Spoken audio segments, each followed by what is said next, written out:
नमस्कार दोस्तों, स्वागत है आपका अपने YouTube चैनल DDV-RJ पर। तो इस चैनल के माध्यम से आपको पता है कि राजस्थान का जो नया भूगोल है वो हम आपके लिए लेके आते हैं।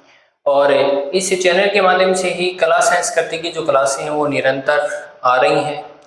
तो चैनल से ज़्यादा जुड़ने का प्रयास करें। चैनल को अगर सब्सक्राइब नहीं किया तो चैनल को सब्सक्राइब करें, बेल आइकन को प्रेस करें ताकि आगे आने वाला जो वीडियो है वो आप तक पहुंच सके। और दोस्तों के साथ में ज़्यादा से ज़्यादा क्या है, वीडियो को शेयर करते रहें आप, ताकि उनको भी ये जो कंटेंट है वो प्राप्त हो सके। अब हमने जो राजस्थान भूगोल की जो क्लासें थी उनके अंदर पीछे हमने क्या पढ़ा था थ्योरी क्लास के अंदर, क्योंकि बीच बीच में हमने थ्योरी जब क्लास हुई थी तो उसके बाद हमने टॉप MCQs की जो क्लासें हैं वो भी क्या है चैनल के ऊपर डाली थी, ताकि आपका जो कॉन्सेप्ट है वो क्लियर उन्हें प्रश्नों के माध्यम से हो सके। ठीक है, तो हमने जो टॉप MCQs थे जो उस टॉपिक से रिलेट कर रहे थे, वो सारे के सारे जो टॉप MCQs है वो हमने क्या है PPT के माध्यम से आप तक पहुंचाए। आपको वो जो मोस्ट टॉप क्वेश्चन है वो कैसे लगे ये कमेंट बॉक्स के अंदर आपको जरूर बताना है। हमने थ्योरी क्लास के अंदर पढ़ लिया था कि पश्चिमी मरुस्थलीय प्रदेश, हमने देखो पीछे की मैं थोड़ी सी बात करना चाहूँगा कि पीछे के जो क्लासें थी उनके अंदर हमने क्या पढ़ा। पीछे की क्लासों के अंदर हमने जाना कि राजस्थान का जो भौतिक वर्गीकरण है यानी जो भौगोलिक वर्गीकरण है वो किस प्रकार से हुआ, कौन कौन से जो विद्वान हैं उनके द्वारा क्या है राजस्थान का भौगोलिक वर्गीकरण वो किया जाता है। इन सारे मुद्दों के ऊपर हमने चर्चा कर ली थी। ठीक है, जैसे कि मैं आपको बता देता हूँ थोड़ा सा कि हमने बात कर ली थी राजस्थान का सर्वप्रथम जो भौतिक वर्गीकरण करने वाला जो व्यक्ति था वो कौन था। तो सर्वप्रथम की हम बात करेंगे यहाँ पर किसकी बात करेंगे, सर्वप्रथम। तो सर्वप्रथम VC मिश्रा, सर्वप्रथम VC मिश्रा। इसके बाद में VC मिश्रा के बाद में आता है सेकंड नंबर पर जो राजस्थान को अलग अलग भौतिक प्रदेशों में बांटता है, अलग अलग भागों के अंदर उसके द्वारा बांटा जाता है, उसका नाम था डॉक्टर रामलोचन सिंह, डॉक्टर रामलोचन सिंह। इसके बाद में तीसरे नंबर पर जो वर्तमान के अंदर हम राजस्थान को 4 भौतिक प्रदेशों के अंदर पढ़ते हैं, doctor Harimohan Saxena and professor AK Tiwari के द्वारा सन 1994 में क्या किया जाता है, राजस्थान को अलग अलग भौतिक प्रदेशों के अंदर बांटा जाता है। तो वर्तमान के अंदर जो हम भौतिक प्रदेश पढ़ रहे हैं राजस्थान को 4 भौतिक प्रदेशों के अंदर, पहला पश्चिमी मरुस्थलीय प्रदेश, दूसरे की हम बात करना चाहेंगे तो दूसरा है अरावली पर्वतीय प्रदेश, तीसरे की अगर हम बात करेंगे तो तीसरा है पूर्वी मैदान, और चौथी की अगर हम बात करेंगे तो दक्षिणी पूर्वी पठारी प्रदेश। तो वो कौन थे, वो थे हरिमोहन, डॉक्टर हरिमोहन सक्सेना, डॉक्टर हरिमोहन सक्सेना। और दूसरे की बात करेंगे इनके साथ में थे professor AK Tiwari, professor AK Tiwari. तो ये चीजें हमने पढ़ ली थी। इसके बाद हमने जाना कि जो शुष्क मरुस्थलीय प्रदेश है उसका विस्तार कितना है, भारत में कितना है, पूरे विश्व के अंदर कितना है। इसके बाद हमने जाना कि राजस्थान के अंदर इसका फैलाव कितना है, पाकिस्तान के अंदर इसका फैलाव कितना है। तो शुष्क मरुस्थलीय प्रदेश के अंतर्गत हमने जान लिया था, उसके ऊपर हमने चर्चा कर ली थी। आज हम आगे टॉपिक के ऊपर चर्चा करेंगे, वो है उत्तरी पश्चिमी मरुस्थलीय प्रदेश का। इसमें हम भाग पढ़ेंगे, देखो मैं आपको बता देता हूं। उत्तरी पश्चिमी मरुस्थलीय प्रदेश, एक बार फिर से देखते हैं इसको। उत्तरी पश्चिमी मरुस्थलीय प्रदेश, पहला जो भाग है वो है शुष्क मरुस्थल, और दूसरा जो भाग है वो कौन सा है हमारा, अर्ध शुष्क मरुस्थल। यानी उत्तरी पश्चिमी मरुस्थलीय प्रदेश को 2 भागों के अंदर बांट दिया, शुष्क मरुस्थल और अर्ध शुष्क मरुस्थल। अब मैंने एक बात आपको बताई थी पिछले वीडियो के अंदर, यानी शुष्क मरुस्थल और अर्ध शुष्क मरुस्थल प्रदेश को बांटने वाली, यानी हरिमोहन सक्सेना ने बताया था कि हम एक लाइन खींच रहे हैं। तो ये जो लाइन है ये बताई थी, ये कौन सी लाइन है, तो ये है 25 सेंटीमीटर समवर्षा रेखा, 25 सेंटीमीटर समवर्षा रेखा। ये आपको ध्यान रखना है कि राजस्थान के पश्चिमी मरुस्थलीय प्रदेश को बराबर 2 भागों के अंदर बांटने वाली रेखा कौन सी है? तो पश्चिमी मरुस्थलीय प्रदेश क्या है? ये रेखा है जो उत्तरी पश्चिमी मरुस्थलीय प्रदेश यानी राजस्थान के पश्चिमी मरुस्थलीय प्रदेश को 2 बराबर भागों के अंदर बांटती है। पहला है शुष्क मरुस्थल और दूसरा कौन सा है? अर्ध शुष्क मरुस्थल। अब देखो शुष्क मरुस्थल को कितने भागों में बांटा जाता है? फिर से बांटा जाता है। पहला जो भाग है उसको रेतीला, यानी स्थानीय भाषा में उसको क्या कहा जाता है? तो स्थानीय भाषा में इसको इर्ग कहा जाता है। यानी पहला जो भाग है उसको रेतीला, और रेतीली को भी स्थानीय भाषा में क्या कहा जाता है? तो इर्ग कहा जाता है। इसको महान मरुस्थल के नाम से भी जाना जाता है। जो रेतीला मरुस्थल है इसको किस नाम से जाना जाता है? तो इसको महान मरुस्थल के नाम से भी जाना जाता है। दूसरे भाग की ओर चर्चा करते हैं हम। दूसरा जो भाग है इसको पथरीला, और स्थानीय भाषा में इसको किस नाम से जाना जाता है? तो हमादा के नाम से जाना जाता है। यानी राजस्थान के अंदर पूरा जो भाग है वो रेतीला ही नहीं है। पूरा जो भाग है वो रेतीला ही नहीं है, कुछ भाग है वो पथरीला भी है। जैसे आप देखोगे कि अरावली जो पर्वत श्रृंखला है, अरावली पर्वत श्रृंखला को भी छोड़कर राजस्थान के अंदर क्या है? पथरीला भाग है। पथरीला भाग, अभी आप ये सोचोगे कि अरावली पर्वत श्रृंखला को छोड़कर राजस्थान में पथरीला भाग कौन सा है? तो आइए चर्चा करते हैं हम कि आपने पढ़ा होगा कि वे भाग जिसके अंदर क्या है? पथरीली जो चट्टानें वो पाई जाती, ठीक है।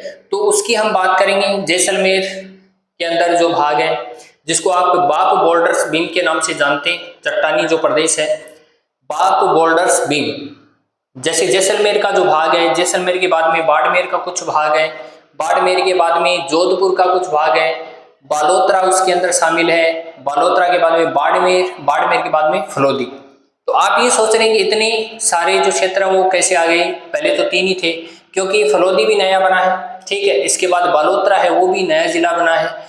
तो ये सारे के सारे जो जिले हैं वो उसके अंदर क्या है? जो पथरीला जो भाग है उसको स्थानीय भाषा में क्या कहा जाता है? तो हमादा कहा जाता है। इसके बाद में मिश्रित की हम बात करेंगे। तो मिश्रित जो भाग है उसको स्थानीय भाषा में रेग कहा जाता है। स्थानीय भाषा में क्या कहा जाता है? रेग कहा जाता है। मिश्रित का मतलब मिला जुला रूप। मिश्रित का मतलब क्या होता है? मिला जुला रूप। तो मिला जुला रूप किसका हो जाएगा? कुछ भाग रेतीला है और कुछ भाग क्या है? पथरीला है। मिश्रित यानी कुछ स्थानों के ऊपर मिट्टी पाई जाएगी तो कुछ स्थानों के ऊपर क्या है? चट्टान के छोटे छोटे टुकड़े हैं वो पाए जाएंगे। तो वो क्या है? मिश्रित क्या है? भाग है, जिसको स्थानीय भाषा में क्या कहा जाता है? रेग कहा जाता है। इसको किस नाम से जाना जाता है? इसको लघु मरुस्थल के नाम से क्या इसे जाना जाता है। यानी लघु जो रेगिस्तान है वो इसके नाम से क्या इसे जाना जाता है। जबकि महान जो रेगिस्तान है, महान जो मरुस्थल है वो किसे जाना जाता है? तो रेतीला जो मरुस्थल है उसको महान मरुस्थल के नाम से जाना जाता है। इसके बाद में दूसरा जो भाग है वो कौन सा है? हमारा अर्ध शुष्क मरुस्थलीय प्रदेश, जिसके अंदर पहला जो भाग है वो घग्गर का मैदान आता है, हनुमानगढ़ गंगानगर वाला जो क्षेत्र है ऊपर की तरफ। इसके बाद में दूसरा जो भाग है उसमें शेखावाटी प्रदेश के अंदर चूरू झुंझुनू और सीकर। इसके बाद में नागौरी उच्च भूमि, नागौर वाला जो भाग है। इसके बाद लोनी जवाई बेसिन, यानी लोनी नदी के अंतर्गत आने वाले जो क्षेत्र हैं उस बेसिन के अंतर्गत, लोनी नदी जहां जहां से बहती है उस बेसिन के अंतर्गत आने वाले जो क्षेत्र हैं उसके वो क्या है? इसके अंदर शामिल है। इस सारे प्रदेश को क्या कहा जाता है? तो इस सारे प्रदेश को कहा जाता है राजस्थान बांगर प्रदेश कहा जाता है। ये जो सारे भाग है, घग्गर का मैदान है, शेखावाटी प्रदेश है, नागौरी उच्च भूमि है, लोनी जवाई बेसिन है, इस सारे को क्या कहा जाता है? तो राजस्थान बांगर प्रदेश के नाम से जाना जाता है। अब हम एक एक के ऊपर चर्चा करेंगे। तो पहले किस पे चर्चा करेंगे? हम शुष्क मरुस्थलीय प्रदेश पे चर्चा करेंगे। इसके बाद अर्ध शुष्क मरुस्थलीय प्रदेश पे चर्चा करेंगे। तो पहले हम शुष्क मरुस्थलीय प्रदेश के ऊपर चर्चा करेंगे। और शुष्क मरुस्थलीय प्रदेश का जो पहला भाग है रेतीला मरुस्थल। अब मेरा एक छोटा सा प्रश्न है कि रेतीले मरुस्थल मैं यहाँ पे लिख देता हूं, मरुस्थल या रेगिस्तान से आपके दिमाग में एक ही बात आती है मरुस्थल और रेगिस्तान से आपके दिमाग में एक ही बात आती है कि रेत ही रेत। मरुस्थल या रेगिस्तान, रेगिस्तान से तो आपके दिमाग में पक्का ये बात आएगी कि वहां पर रेत ही रेत है, ठीक है। जबकि मैं एक पर्सन यहाँ पे लिखता हूं, एशिया का सबसे बड़ा मरुस्थल, एशिया का सबसे बड़ा रेगिस्तान, एशिया का सबसे बड़ा रेगिस्तान या मरुस्थल कौन सा है? तो आप कमेंट बॉक्स के अंदर जरूर बताएं कि एशिया का सबसे बड़ा मरुस्थल या सबसे बड़ा जो रेगिस्तान है वो कौन सा है। तो हम बात करेंगे एशिया का जो सबसे बड़ा मरुस्थल है वो है गोबी का मरुस्थल। कौन सा है? गोबी का मरुस्थल। गोबी का मरुस्थल कहां पर है? चीन के अंदर है गोबी का मरुस्थल। गोबी का मरुस्थल चीन के अंदर है, जहां पर उस गोबी के मरुस्थल के अंदर क्या है? रेत बिल्कुल नहीं पाई जाती है, रेत नहीं पाई जाती है। तो आप ये सोचोगे कि आप ये कहोगे कि सर रेत नहीं पाई जाती तो क्या पाई जाता है? रेगिस्तान के अंदर तो रेत ही रेत होती है। आपके दिमाग में ये बातें हैं कि रेगिस्तान या मरुस्थल के अंदर तो रेत ही रेत होती है। नहीं, उस गोबी के मरुस्थल के अंदर जो कि चीन के अंदर है वहां पर रेत नहीं है। वो क्या है? बर्फ से ढका हुआ मरुस्थल है, यानी बर्फ ही बर्फ है वहां पर। तो जहां पर बर्फ है उसको क्या है? रेगिस्तान वहां पर कहा जाता है। अब इसके बाद रेगिस्तान किसे कहते हैं? जीव जंतु के लिए अनेक प्रकार की जो विविधताएं हैं वो समान रूप से नहीं पाए जाना, ठीक है, समान रूप से उनके लिए क्या है जो सुविधाएं हैं वो नहीं पाए जाना, वही तो क्या है? रेगिस्तान है। वही तो क्या है? रेगिस्तान है। तो आप इसका एक बार स्क्रीनशॉट ले लीजिए, इसके बाद हम आगे चलते हैं।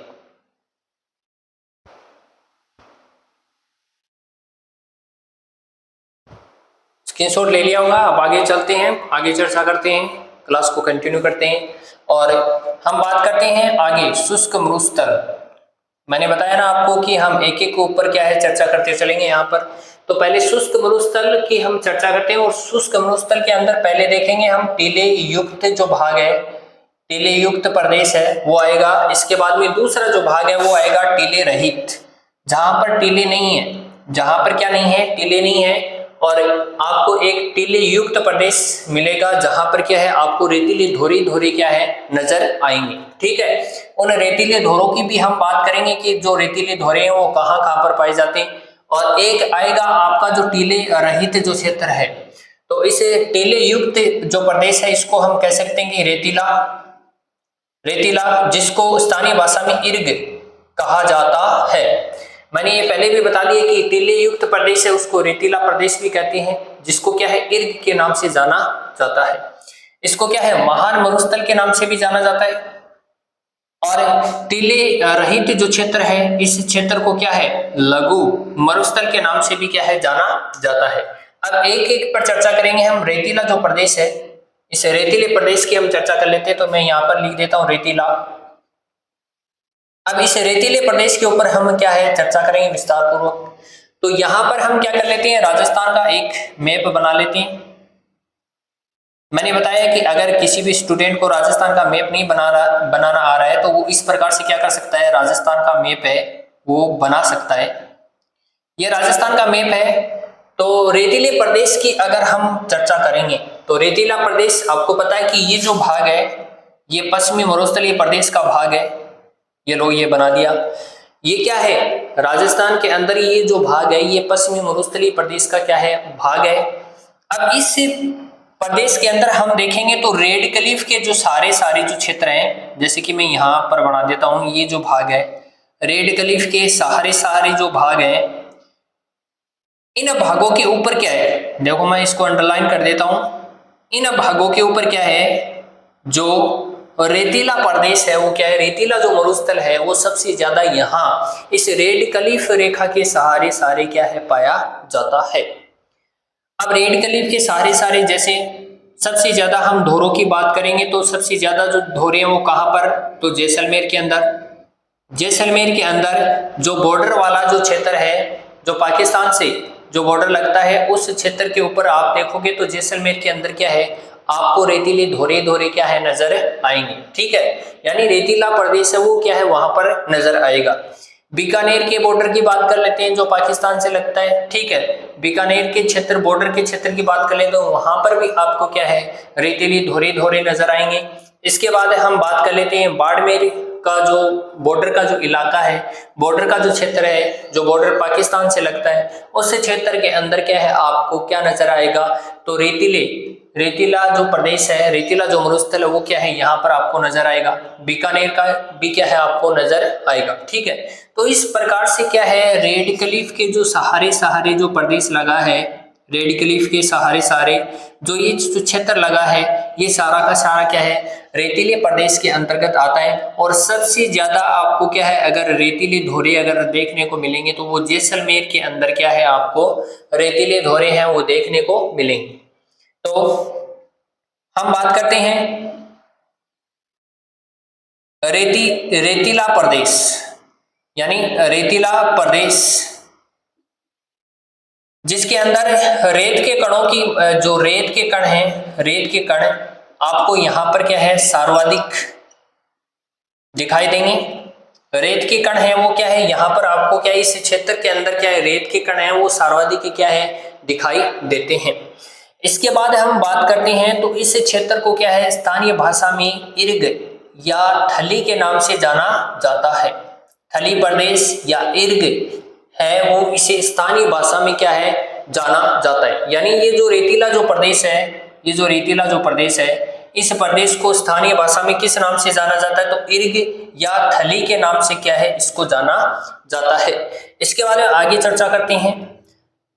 तो ये 60% भाग के ऊपर, राजस्थान के कितने प्रतिशत भाग के ऊपर 60% भूभाग के ऊपर क्या है, भूभाग के ऊपर क्या है ये फैला हुआ है। यानी पश्चिमी मरुस्थलीय प्रदेश के कितने प्रतिशत भाग के ऊपर फैला हुआ है तो पश्चिमी मरुस्थलीय प्रदेश के लगभग 60% भूभाग के ऊपर क्या है ये जो रेतीला मरुस्थल है ये क्या है फैला हुआ है। तो एक बार फिर से देख लेते हैं। टीले युक्त प्रदेश के अंदर मैंने बताया आपको जिसको रेतीले मरुस्थल के नाम से भी जाना जाता है, जिसको स्थानीय भाषा में क्या कहा जाता है इर्ग कहा जाता है। अब टीले युक्त प्रदेश है जिसको महान मरुस्थल के नाम से जाना जाता है, महान मरुस्थल। अब मरुस्थल के नाम से आपको क्या है दिमाग में एक ही बात आएगी कि मरुस्थल का मतलब क्या होता है रेत ही रेत होता है। जबकि मैंने पहले भी बता दिया कि मरुस्थल का मतलब रेत नहीं होता, रेगिस्तान का मतलब क्या है रेत ही रेत नहीं होता। तो मैंने बताया ना एशिया का सबसे बड़ा फिर से मैं चर्चा कर रहा हूं इसके ऊपर, एशिया का सबसे बड़ा जो मरुस्थल है वो कौन सा है तो एशिया का जो सबसे बड़ा जो मरुस्थल है वो है गोबी का मरुस्थल। किसका मरुस्थल है गोबी का मरुस्थल। और ये जो गोबी का मरुस्थल है ये कहां पर है चीन के अंदर है। गोबी का मरुस्थल कहां पर है चीन के अंदर, जिसके अंदर रेत नहीं पाई जाती है। इस बात को आपको ध्यान रखना है, जिसके अंदर क्या नहीं पाई जाती है रेत है वो बिल्कुल भी नहीं पाई जाती है। तो क्या पाई जाती है रेत नहीं पाई जाती है तो क्या पाई जाती है फिर उसको मरुस्थल हम कैसे कहेंगे। देखो फिर हम उसको मरुस्थल इस प्रकार से कहेंगे क्योंकि वो क्या है बर्फ से बना हुआ मरुस्थल है। क्योंकि वो किससे बना हुआ मरुस्थल है बर्फ से बना हुआ मरुस्थल है। एशिया का क्या है सबसे बड़ा मरुस्थल है। तो आप ये मत समझ लेना कि मरुस्थल का मतलब मिट्टी मिट्टी होता है रेत ही रेत होता है, नहीं, बर्फ भी हो सकती है। जहां पर जीवों के रहने के लिए अनेक प्रकार की जो जैव विविधता है वो समान रूप से नहीं पाए जाना, ठीक है, तो वो रेगिस्तान कहलाता है। इसके बाद देखो आगे चर्चा करते हैं। रेतीले प्रदेश की बात करेंगे तो वहां पर रेत के कणों की क्या है आपको सर्वाधिक जो मात्रा है वो क्या है आपको मिलेगी। इसके बाद इसको स्थानीय भाषा में इर्ग या थली के नाम से जाना जाता है। हम बात करेंगे पश्चिमी मरुस्थलीय प्रदेश के 60% भूभाग के ऊपर क्या है ये जो रेतीला प्रदेश है वो आपको नजर आएगा। जबकि 40% जो भाग है उस पर क्या है नदी बेसिन है, पथरीला भाग है। इस प्रकार से 40% भूभाग पे आपको पथरीला जो भाग है वो क्या है नजर आएगा। और रेड क्लिफ के सहारे वाले जो भाग हैं उसके अंदर सबसे ज्यादा ये जो रेतीला प्रदेश है, रेतीला जो मरुस्थल है वो पाया जाता है। और जैसलमेर के अंदर आपको क्या है सर्वाधिक धोरे हैं, जो रेतीले धोरे हैं वो क्या है नजर आएंगे। जबकि बीकानेर का जो बॉर्डर है, जैसलमेर का जो बॉर्डर है, बाड़मेर का जो बॉर्डर है, बॉर्डर वाला जो इलाका है, वहां पर आपको क्या है सर्वाधिक क्या नजर आते हैं, तो रेतीला जो प्रदेश है वहां पर आपको क्या है सर्वाधिक नजर आता है। तो इसके अंदर हमने टीले युक्त प्रदेश के अंदर क्या देखा, महान मरुस्थल के नाम से जाना जाता है, और इसके अंदर पहला देखा हमने रेतीला मरुस्थल। तो इसका स्क्रीनशॉट ले लीजिए एक बार आप।